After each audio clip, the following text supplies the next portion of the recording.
সমস্ত SBMCM scholarship প্রার্থীদের জন্য আজকের এই ভিডিওটা খুবই গুরুত্বপূর্ণ হতে চলেছে, কারণ তোমরা প্রত্যেকেই জানো যে এসবিএমসিএম স্কলারশিপে যখন আমরা লগ ইন করতে যাচ্ছি বা নিজেদের স্ট্যাটাসটা চেক করতে যাচ্ছি, সেক্ষেত্রে কিন্তু একটা নাম্বারে ওটিপি যাচ্ছে এবং এই ওটিপিটা দিয়েই কিন্তু এই প্রথমবার কিন্তু এই এসবিএমসিএম স্কলারশিপে কিন্তু লগ ইন হতে চলেছে। অর্থাৎ ওটিপি না প্রয়োগ করলে তুমি কিন্তু তোমার স্ট্যাটাস চেক করতে পারবে না। তো এটা নিয়ে কিন্তু এই মুহূর্তে স্টুডেন্টদের মধ্যে একটা বিশাল বড় কোয়েশ্চেন মার্ক তৈরি হয়ে গেছে। তো এক্ষেত্রে কিন্তু অনেকের মনে প্রশ্ন রয়েছে, অনেকের এই ক্ষেত্রে প্রবলেম ক্রিয়েট হয়েছে যে দাদা আমার কিন্তু মোবাইল নাম্বারটা ছিল বা বর্তমানে আমার কাছে নেই, তাহলে আমি কিভাবে আমার স্ট্যাটাস চেক করব বা আমি রিনিউয়াল করব, বা আমি এই বছর তো রিনিউয়াল করে ফেলেছি, তাহলে কি আমি এই বছরের টাকাটা পাবো? আর যদি এই বছর রিনিউয়াল করে থাকি পরের বছর আমি কিভাবে রিনিউয়াল করব?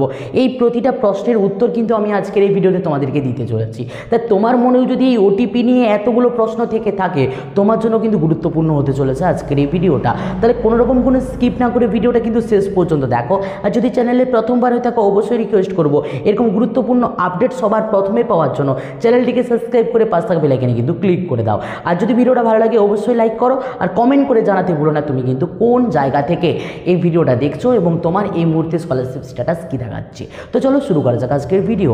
তো এই মুহূর্তে তোমাদেরকে কিন্তু আমি একটু জানিয়ে রাখি যে এসবিএমসিএম স্কলারশিপের আরও সেফটি বাড়ানোর জন্য, অর্থাৎ নিজেদেরকে সিকিউর করার জন্য কিন্তু ওটিপি ভেরিফিকেশনের ব্যবস্থাটা করে নিয়েছে। তুমি যদি সার্ভার ক্যাফেতে গিয়ে নিজে রেজিস্ট্রেশন করাও বা রিনিউয়ালটি করাও, তাহলে সেক্ষেত্রে তারা কিন্তু তোমার আইডি পাসওয়ার্ড উভয়ই জেনে যায়। তো পরবর্তীকালে যদি কোনো কারণবশত নিজের অ্যাকাউন্ট নাম্বারটাকে চেঞ্জ করে অপরের অ্যাকাউন্ট নাম্বার দিয়ে সেখানে যদি কোনো মতে স্কলারশিপের অ্যামাউন্টটা নিয়ে নেয়, এই সমস্ত বিষয়টা অথবা বিভিন্ন রকমের কারণগুলোকে চোখের মধ্যে আনার জন্যই কিন্তু এই ওটিপির ব্যবস্থা করা হয়েছে।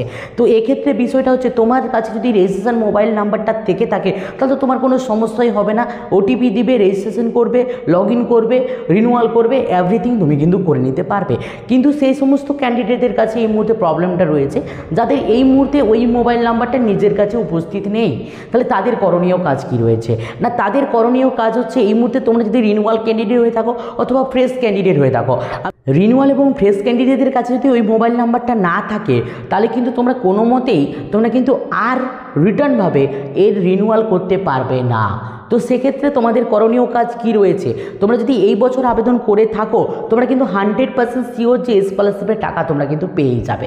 কিন্তু পরবর্তীতে তোমরা এই স্কলারশিপের টাকা কীভাবে পাবে?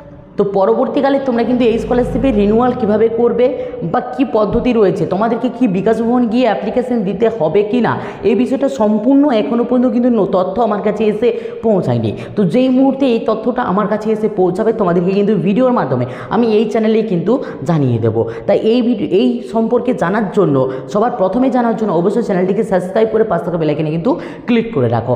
আর ভিডিওটা ভালো লাগলে লাইক করো, বন্ধুর মধ্যে শেয়ার করতে থাকো। তো চলো বাই, দেখাচ্ছি নেক্সট ভিডিওতে। প্রত্যেকবার দেবে, প্রত্যেকে সুস্থ থাকবে।